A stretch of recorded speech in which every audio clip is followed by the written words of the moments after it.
आज के टॉपिक में हम लोग A.R. रेडक्लिफ ब्राउन के बारे में देखेंगे, इनके बारे में समझेंगे। ये ब्रिटिश सोशल एंथ्रोपोलॉजिस्ट हैं, ब्रिटेन के सामाजिक मानवशास्त्री। ये एंथ्रोपोलॉजिस्ट, सोशोलॉजिस्ट ये हैं। इनका क्या कंसेप्ट है समाज के प्रति, उसको समझेंगे। जैसे स्ट्रक्चरल फंक्शनलिज्म, ठीक है, संरचनात्मक प्रकार्यवाद क्या है, कंसेप्ट ऑफ सोशल स्ट्रक्चर, सामाजिक संरचना का कंसेप्ट क्या है, कंसेप्ट ऑफ फंक्शन, प्रकार हैं उनका क्या कंसेप्ट है, कंपैरेटिव मेथड, तुलनात्मक विधि क्या है उसके बारे में देखेंगे। किनशिप एंड सोशल ऑर्गेनाइजेशन, नातेदारी और सामाजिक संगठन क्या है, इनका रिलेशन क्या है, किस बुक में लिखा है इन्होंने, उसको देखेंगे। और इनके जितने मेजर बुक्स हैं और एसेज हैं, वर्क्स हैं, ठीक है, जहाँ से इन्होंने ये सब कंसेप्ट लिखा, ठीक है, और कहाँ से लिया, वो सब डिटेल्स में उसका है, उसके बारे में पढ़ाई करेंगे। और ये जो सब चीज़ें पढ़ाऊँगा आपको दोनों लैंग्वेज में होगा, Hindi as well as English, दोनों में होगा, ठीक है। नमस्कार, मैं engineer Ajit, assistant professor in sociology. मैं आपको A.R. रेडक्लिफ ब्राउन का जो कंसेप्ट है, उत्तर प्रदेश लोक सेवा आयोग के जो एग्ज़ाम होंगे, जैसे गवर्नमेंट डिग्री कॉलेज के असिस्टेंट प्रोफेसर, LT ग्रेड के, और GIC गवर्नमेंट इंटर कॉलेज के जो लेक्चरर के पद होते हैं, उनके लिए जो एग्ज़ाम होंगे, तो इन सब टॉपिक से कैसे क्वेश्चन आएंगे ऑब्जेक्टिव, ठीक है, उसी का कंसेप्ट मैं आपको समझाऊंगा। और उसी के with the help of that you will be able to solve your objective question in the examination। ठीक है, चलिए स्टार्ट करते हैं। देखिए, ये हमारे A.R. रेडक्लिफ ब्राउन जो हैं, ठीक है, ये क्या है कि 1881 में 1881 में जन्मे और 1955 में मर गए, ठीक है। जब हमारा देश आज़ाद हो गया था 1947, उसके 8 ईयर्स बाद इनका देहांत हो गया। ओके, ये जो रेडक्लिफ ब्राउन है, ये देखिए बी और BR, ठीक है। BR से आप देखेंगे BR ब्रिटिश, ठीक है। याद करने का ट्रिक है, वो आपको बताता चलूंगा मैं, है ना, कि कैसे आप इसको मेमोराइज कर लेंगे, ठीक है। ओके, तो ये BR है और ये BR, यानी कि ब्रिटेन के हैं। ये क्या है? सोशल एंथ्रोपोलॉजिस्ट, ये सामाजिक मानव शास्त्री हैं, है ना। ये हैं एक्सपोनेंट ऑफ स्ट्रक्चरल फंक्शनलिज्म, ये जो संरचनात्मक प्रकार्यवाद है, उसका ये बहुत बड़े प्रवर्तक रहे हैं। जैसे इस्लाम धर्म के प्रवर्तक कौन थे? पैगंबर साहब, ठीक है। उसी प्रकार ये स्ट्रक्चरल फंक्शनलिज्म के प्रवर्तक हैं, इन्होंने ही लेके इसको आया है। ही emphasized the study of social structure, है ना, rather than culture and individual needs.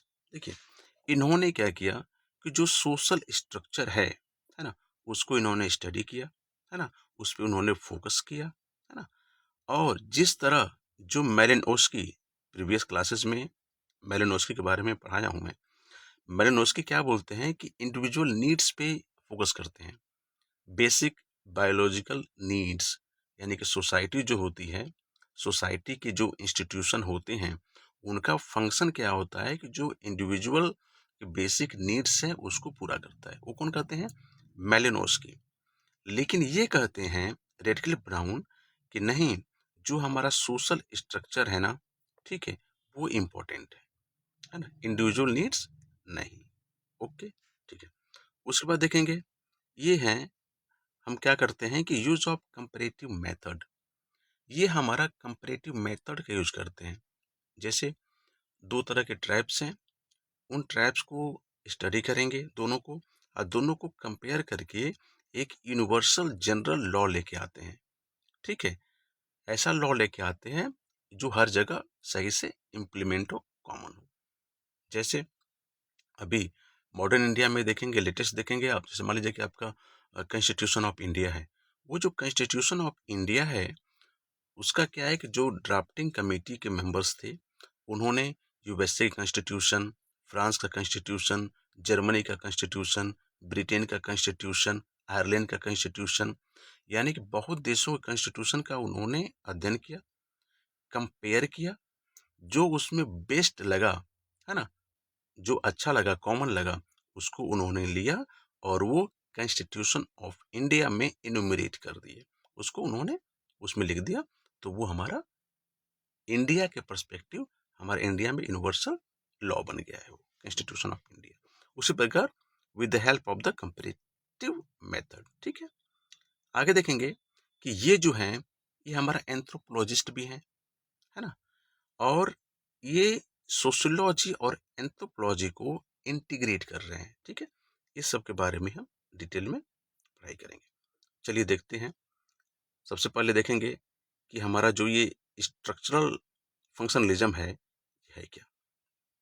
ठीक है, ये जो स्ट्रक्चरल फंक्शनलिज्म है, संरचनात्मक प्रकार्यवाद, इसमें क्या है कि ये क्या गया कि इंडिया में जो अंडमान निकोबार आइलैंड है ना, तो उसमें गए वो और स्टडी किए, और उसमें था उन्होंने एक बुक लिखा द अंडमान आइलैंडर्स, और ये पब्लिश हुआ 1922 में। ठीक है, तो द अंडमान, क्योंकि ऑब्जेक्टिव क्वेश्चन में ये पूछ भी सकते हैं कि स्ट्रक्चरल फंक्शनलिज्म, ठीक है, इनके किस बुक में, ब्राउन, रेड क्लिफ ब्राउन की किस बुक में मेंशन है। ऑप्शन दे सकता है द अंडमान आइलैंडर्स दे सकता है। ठीक है, फिर उसके बाद ये बोल देगा कि African system of kinship and marriage, ठीक है, structure and function in primitive society, तीन चार ऑप्शन दे देंगे, उसमें कहेगा कि किस में मेंशन है, तो आपको जस्ट ये द अंडमान आइलैंडर में क्लिक करना होगा। ठीक है, ओके, तो इस बुक में ये मेंशन है।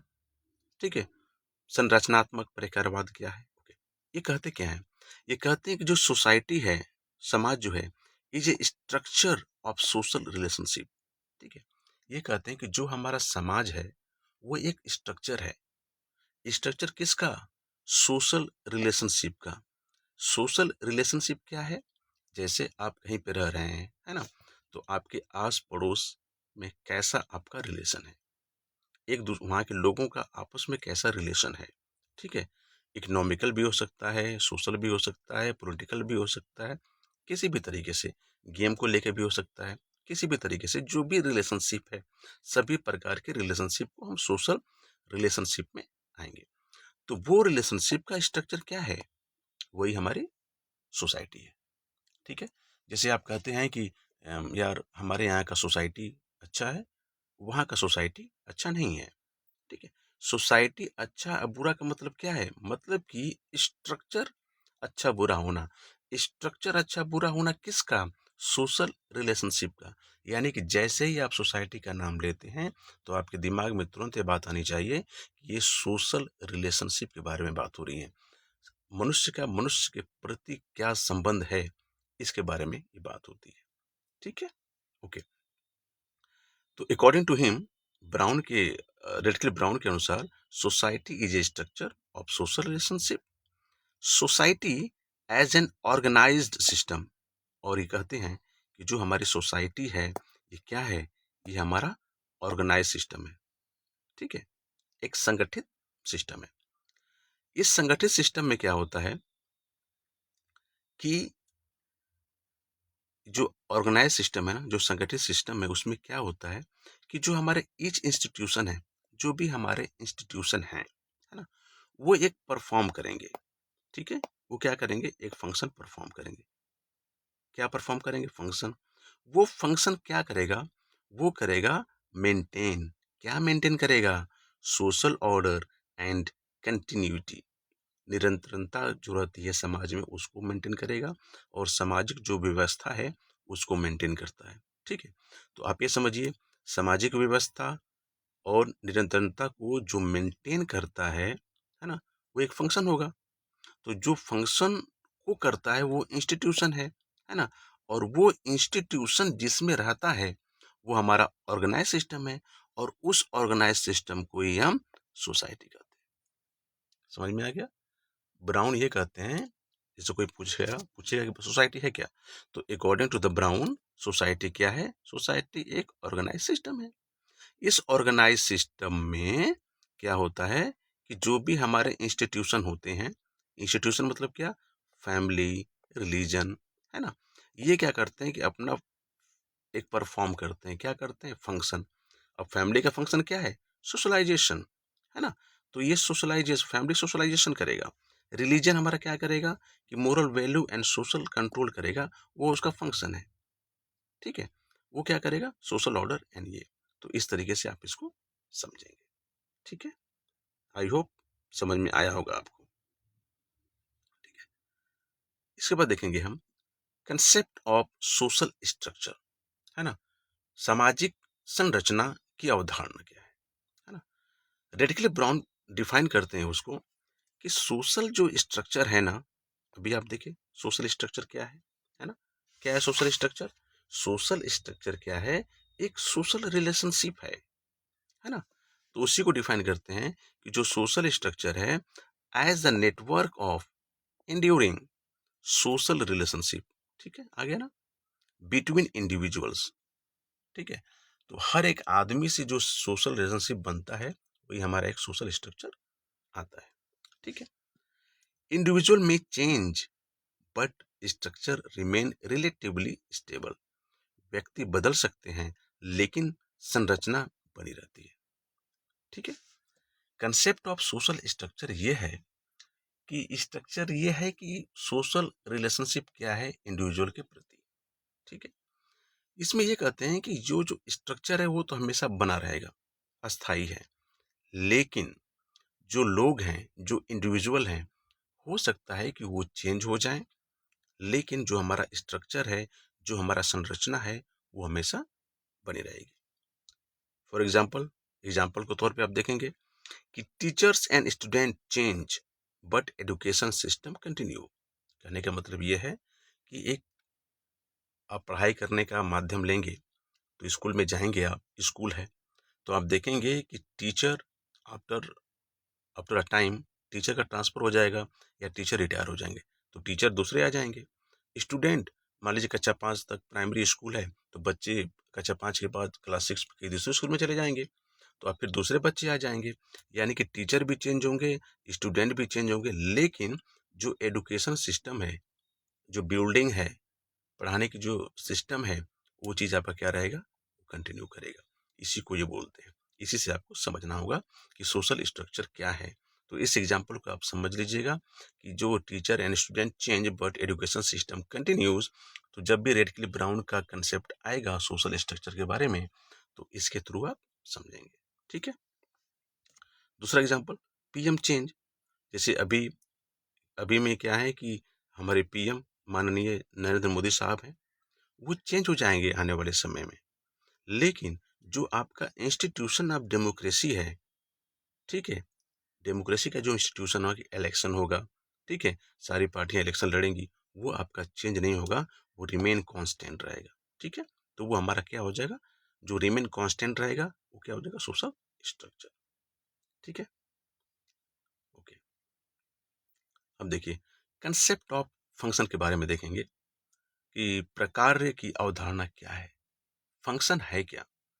तो ये जो कंसेप्ट ऑफ फंक्शन है ना, इन्होंने एक ऐसे लिखा था, है ना, एक ऐसे लिखा था, उसमें उसका नाम था, टाइटल था, on the concept of function in social science, और पब्लिश हुआ था 1935 में। ये जो कंसेप्ट है वो किस बुक में, किस ऐसे में लिखा गया है, उसको भी मैं बता दे रहा हूँ मैं, ठीक है। साथ ही साथ उस किस ईयर में पब्लिश हुआ था उसको भी, जिससे आप उस चीज़ को मेमोराइज कर सकेंगे, ठीक है। तो जो कंसेप्ट ऑफ फंक्शन है वो on the concept of function in social science में लिया गया है, ठीक है। अब हम समझेंगे कि फंक्शन है क्या, प्रकार क्या है। फंक्शन रिफर्स टू, क्या रिफर करता है भैया? ये contribution made by social institution. Function क्या होता है? फंक्शन कुछ नहीं है, फंक्शन सिंपल है, contribution made by a social institution. Social institution मतलब क्या होता है? जैसे फैमिली, रिलीजन, ठीक है, स्कूल, कॉलेज, यूनिवर्सिटी, ये सब हमारे सोशल इंस्टीट्यूशन है। तो ये जो सोशल इंस्टीट्यूशन है, इनके द्वारा, ठीक है, क्या कंट्रीब्यूट किया गया, क्या योगदान है इनका, क्या करने के लिए, to maintenance of social system as a whole. जो हमारा सोशल सिस्टम है, ठीक है, सामाजिक जो सिस्टम है, ठीक है, उसको मेंटेन करने के लिए ये जो सोशल इंस्टीट्यूशन है, इनका क्या योगदान रहा है, उसी योगदान को हम फंक्शन बोलते हैं, function of the social institution. समझ में आ गया कि फंक्शन क्या है? फंक्शन ये है कि कोई भी सोशल इंस्टीट्यूशन है, मान लीजिए एक परिवार है, तो परिवार का योगदान क्या रहा, समाज का जो सामाजिक सिस्टम है उसको बरकरार रखने के लिए, मेंटेन रखने के लिए, वो उसका फंक्शन हो गया। ठीक है, फॉर एग्जाम्पल मैरिज हो गया, शादी हो गया। मैरिज क्या करता है?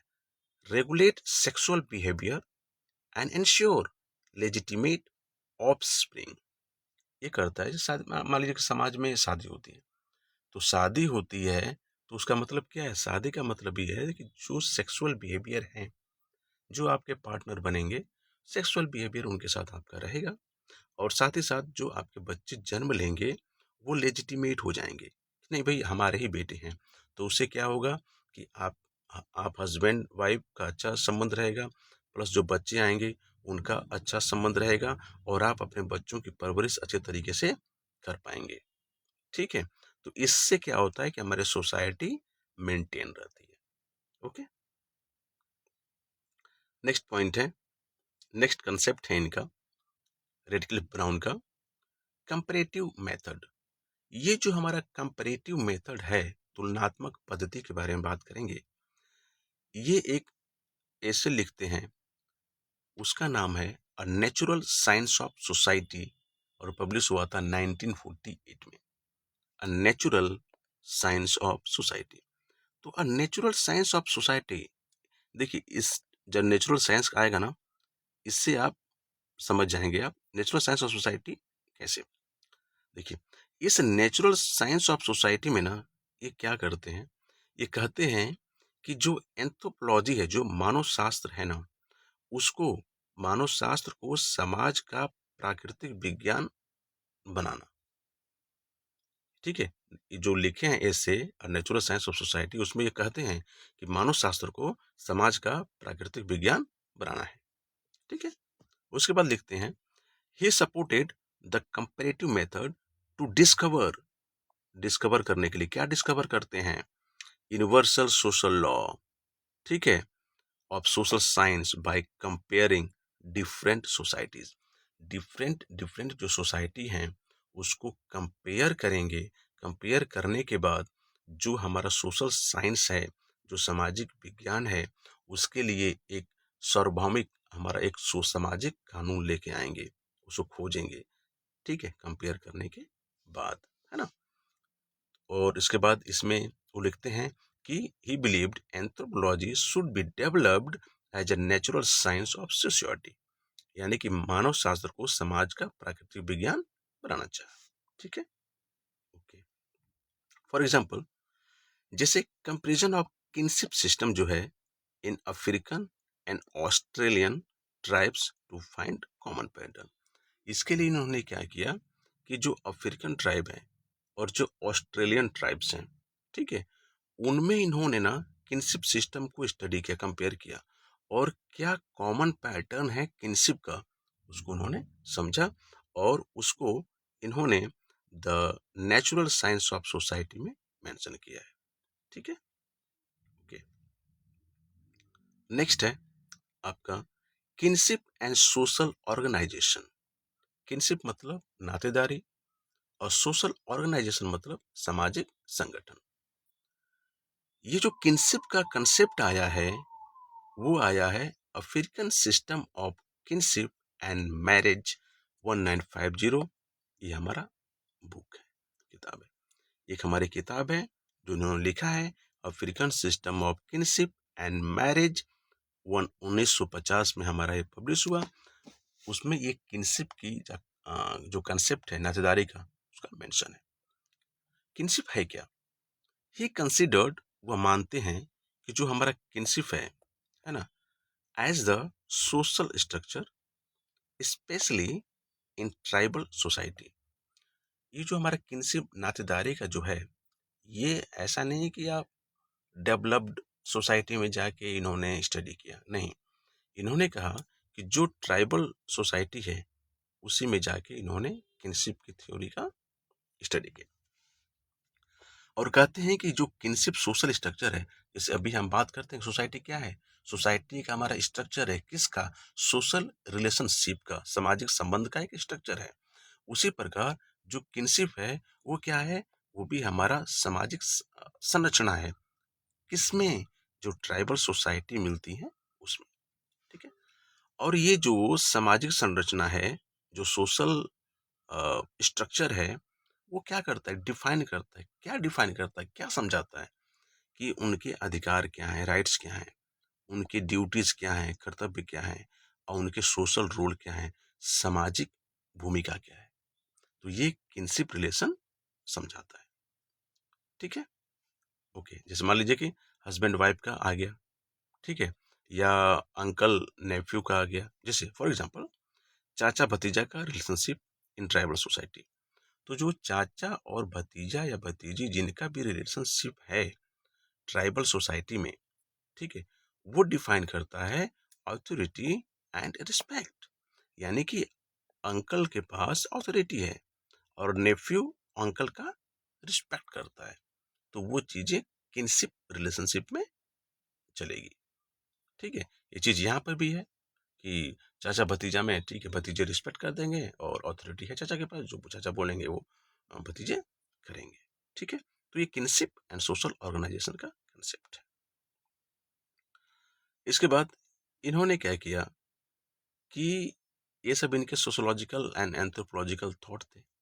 इन्होंने कुछ बुक्स लिखा, जिन बुक्स में जो जो कंसेप्ट दिए थे, कंसेप्ट के अकॉर्डिंग वो जो बुक था उसको मैंने आपको समझाया। अब जस्ट गो थ्रू होंगे। जैसे एक बुक है द अंडमान आइलैंडर्स, ठीक है, यहाँ पे जाके इन्होंने स्टडी किया और यहीं से स्ट्रक्चरल फंक्शनलिज्म के बारे में कंसेप्ट दिया। और स्ट्रक्चरल फंक्शनलिज्म क्या है, to study religion, rituals, kinship, social organisation. यानी कि जो स्ट्रक्चरल जो फंक्शनलिज्म है वो क्या करेगा, स्टडी करेगा किसका, धर्म का, रिवाज का, नातेदारी का और सामाजिक संगठन का। ठीक है, ये हो जाएगा। दूसरा बुक लिखते हैं ये African system of kinship and marriage. ये हमारे 1950 में पब्लिश होता है। ये हमारा 1922 में हुआ, ये हमारा 1950 में। और structure and function in primitive society, ये 1952 में। तो जब आप देखेंगे कि जब ऑब्जेक्टिव क्वेश्चन रहेंगे असिस्टेंट प्रोफेसर का, जीआईसी का, किसी का भी, और वो दे देगा कि ये रेडक्लिफ ब्राउन के ये मेजर बुक्स हैं, है ना, इनको आप क्रोनोलॉजी में अरेंज कीजिए। ठीक है, तो आपको ईयर पता रहना चाहिए। ईयर नहीं भी पता है और क्रोनोलॉजी में आपको अरेंज करना है, तो आप समझिए कि पहले कौन आया, अंडमान, फिर कौन आया, अफ्रीका, फिर कौन आया, प्रिमिटिव। यानी कि अंडमान, अफ्रीका, प्रिमिटिव, है ना।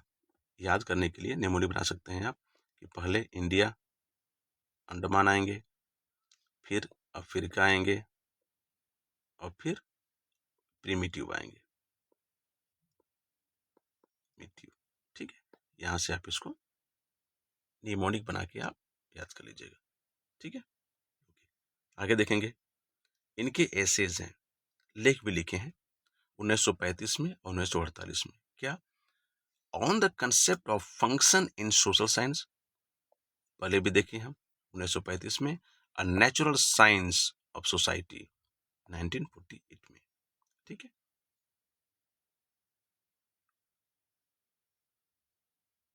अब देखेंगे आप कुछ पॉइंट्स हैं।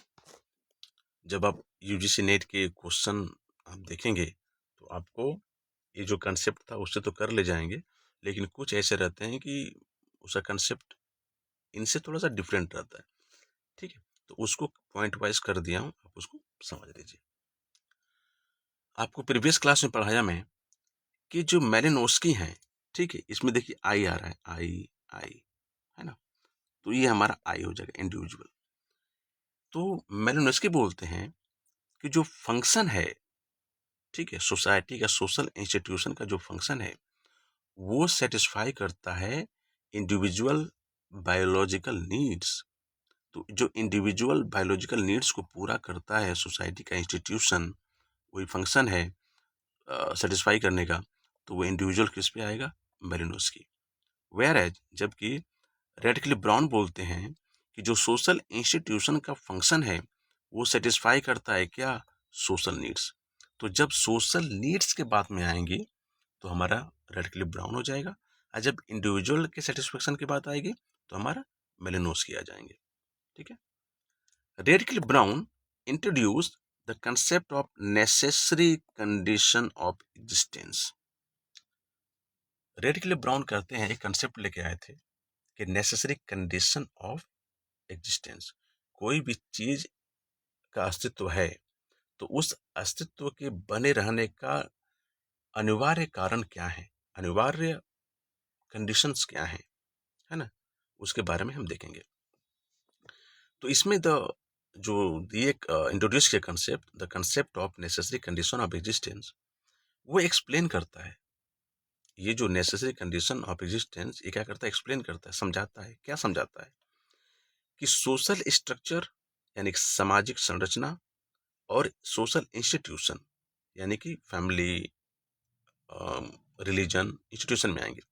तो सोशल स्ट्रक्चर और सोशल इंस्टीट्यूशन कैसे फंक्शन करते हैं, काम करते हैं, ठीक है, क्या करने के लिए, टू मेंटेन करने के लिए, क्या मेंटेन करने के लिए, stability and survival of the society. ठीक है, यहाँ पे एग्जिस्टेंस की बात आ रही है। जो एग्जिस्टेंस के बारे में बात हो रही है, तो किसके एग्जिस्टेंस के बारे में बात हो रही है, सोसाइटी की, है ना। तो किसी भी सोसाइटी को, वो कैसे सोसाइटी स्टेबल रहे, कैसे सोसाइटी हमारा सरवाइव करे, जीवित रहे, उसको मेंटेन करने के लिए कुछ फंक्शन करना पड़ेगा, कुछ कार्य करना पड़ेगा। अब वो कार्य कौन करेगा, सोशल स्ट्रक्चर और इंस्टीट्यूशन कैसे करेंगे, उसी को एक्सप्लेन करने के लिए a necessary condition of existence दिया गया है। ठीक है, फिर एक बार समझा दे रहा हूँ मैं कि रेडक्लिफ ब्राउन जो इंट्रोड्यूस किया the concept of necessary condition of existence. Existence किसका, किसका अस्तित्व, समाज का। समाज का अस्तित्व कैसे बना रहे, कैसे जीवित रहे, उसको बनाए रखने के लिए हमारा जो सोशल स्ट्रक्चर है और जो हमारा इंस्टीट्यूशन है, वो कुछ फंक्शन करेंगे, कुछ कार्य करेंगे। वो कैसे करेंगे, हाउ, ये कैसे करेंगे, इसी को समझाने के लिए इन्होंने नेसेसरी कंडीशन ऑफ एग्जिस्टेंस दिया है। ठीक है, ये था इनका रेडक्लिफ ब्राउन का कंसेप्ट। ठीक है, और इसको मैंने अच्छे से समझाने की कोशिश किया है और मुझे लगता है कि ये आपको समझ में सही से आया होगा। ठीक है, तो दोस्तों आज की वीडियो में बस इतना ही। उम्मीद है आपको सारी बातें समझ में आई होंगी। यदि वीडियो पसंद आए तो लाइक और शेयर जरूर करें, और ऐसे ही सोशोलॉजिकल इंफॉर्मेटिव वीडियो के लिए चैनल को सब्सक्राइब करें। धन्यवाद।